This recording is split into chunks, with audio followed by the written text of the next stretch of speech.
اللہ من الشیطان الرجیم بسم اللہ الرحمن الرحیم۔ چلتے ہیں سبق نمبر 2 کی طرف۔ آج جو سبق پڑھنے جا رہے ہیں اس میں اکثر زیادہ تر لوگ اس کو پڑھنے میں غلطی کرتے ہیں۔ چلتے ہیں سبق کی طرف۔ حمزہ زبرہ، یہ حمزہ ہے، اکثر لوگ اسے الف زبرہ پڑھتے ہیں۔ الف یہ لفظ ہوتا ہے،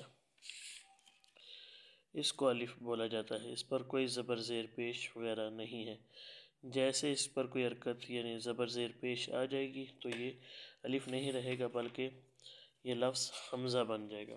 پڑھتے ہیں حمزہ زبرہ، با زبر با، تا زبر تا، سا زبر سا، جیم زبر جا، حا زبر خا، خوا زبر خوا، دال زبر دا، زال زبر زا، را زبر را، زا زبر زا، سین زبر سا، شین زبر شا، صاد زبر صا، ضاد زبر ضا، طا زبر طا، زوا زبر زا، عین زبر آ، غین زبر غا، فا زبر فا، قاف زبر قا، کاف زبر کا، لام زبر لا، میم زبر ما، نون زبر نا، واو زبر وا، ہا زبر ہا، حمزہ زبرہ، یا زبر یا زبر یا۔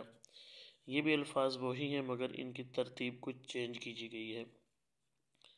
با زبر با، تا زبر تا، سا زبر سا، جیم زبر جا، حا زبر خا، زا زبر زا، را زبر را، فا زبر فا، حا زبر ہا، یا زبر یا، واو زبر وا، دال زبر دا، زال زبر زا، نون زبر نا، قاف زبر قا، میم زبر ما، کاف زبر کا، لام زبر لا، حمزہ زبرہ، خوا زبر خا، عین زبر آ، غین زبر غا، سین زبر سا، شین زبر شا، طا زبر طا، زوا زبر زوا، صاد زبر صا، ضاد زبر ضا۔